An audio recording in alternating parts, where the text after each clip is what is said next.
Heart, Soul, Thought, and Consciousness by Celestial. The heart is the space of thought, like a bedroom in a house or the workshop of a factory.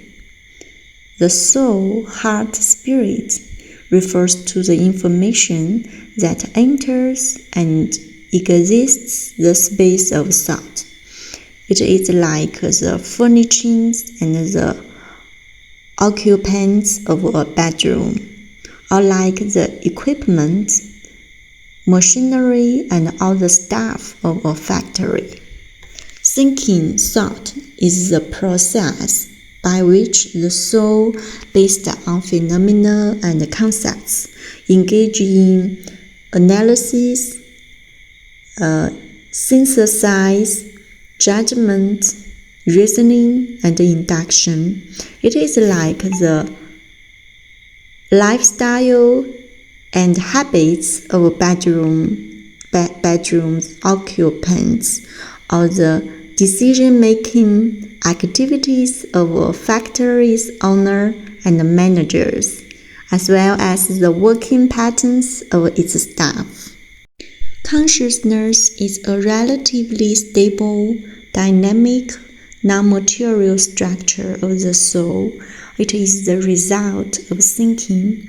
It is the sum of the bedroom, its furnishings, the person who lives there, and the state of life that this person expresses. The heart is divinely created. It is inherent in nature. The entire human body is the heart, and the entire universe is also the heart. At its core, the heart is empty.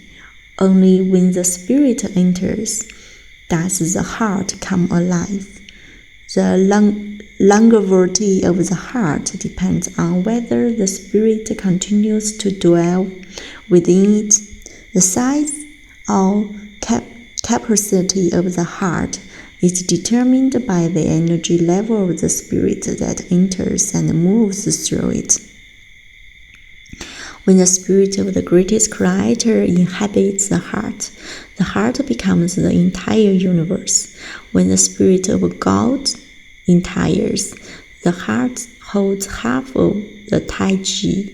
When the spirit of Buddha enters, the heart encompasses the entire non-material world. When the spirit of a celestial enters, the heart possesses all higher level life spaces. When the spirit of a king or president enters, the heart holds the territory of the whole nation. When the spirit of a sage enters, the observable phenomena on earth are contained within the heart. When the spirit of an ordinary people enters, the heart fills with concepts of nation, ethnicity, religion, political party, family, and friends. When the spirit of a worldly people enters, the heart is occupied by money, power, status, fame, desire, resentment, and hatred. When the spirit of an ignorant person enters, the heart is driven only by basic instincts: eating, dressing, housing, mobility, and elimination. The heart and spirit are often integrated. When the spirit leaves, the person becomes a vegetative body. When the spirit dwelling in the heart is a low level and weak energy, the person will seem rigid and dull. When someone is said to be lifeless and uninspired, it means they lack spiritual vitality. What does it mean to have a beautiful soul, heart, spirit? If you had the chance to observe and compare 100 private bedrooms you don't understand. Some are clean, simple, and tidy. Some are luxurious and elegant. Some are cluttered and chaotic. Others are dark, musty, and ominous. The state of every person's soul is just like this. The state of the soul determines the essential quality of a person's life. This essence can be observed through one's temperament, speech, and habits. The state of the soul is shaped by one's consciousness, and the consciousness is primarily determined by one's thinking. Therefore, ultimately, the non-material structure of life is built on thinking.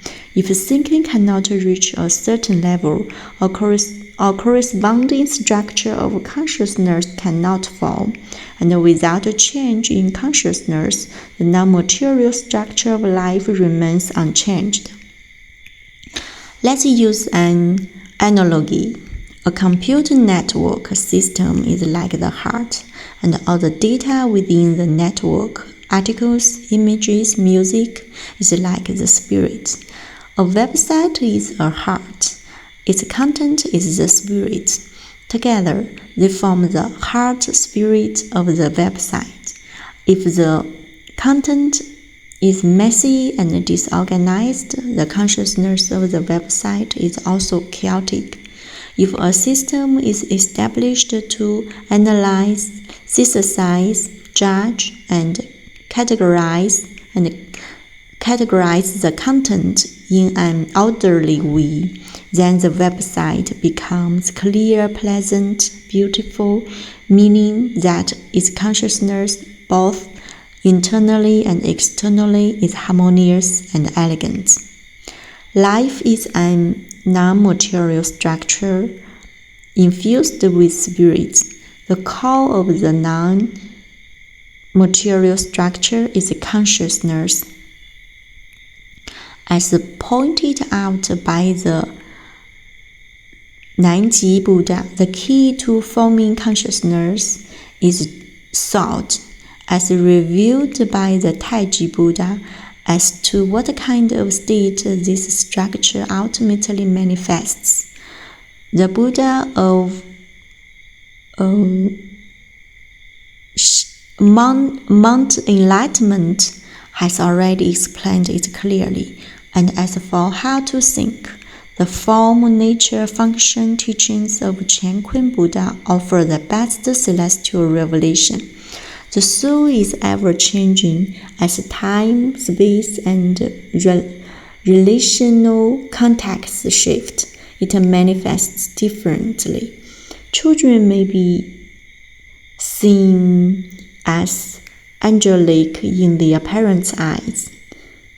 Subordinates may show humble beauty of soul to their superiors. In a lover's eyes, the beloved is a beauty. In an enemy's eyes, a demon. Thus, in our spiritual practice and cultivation, we must work on our thinking. If our thinking aligns with the will of the greatest Creator, our soul will naturally be beautiful. But if our thinking becomes fixed and rigid, consciousness cannot evolve, and the soul, like a fleeting morning and an evening glow, cannot maintain its brilliance for long.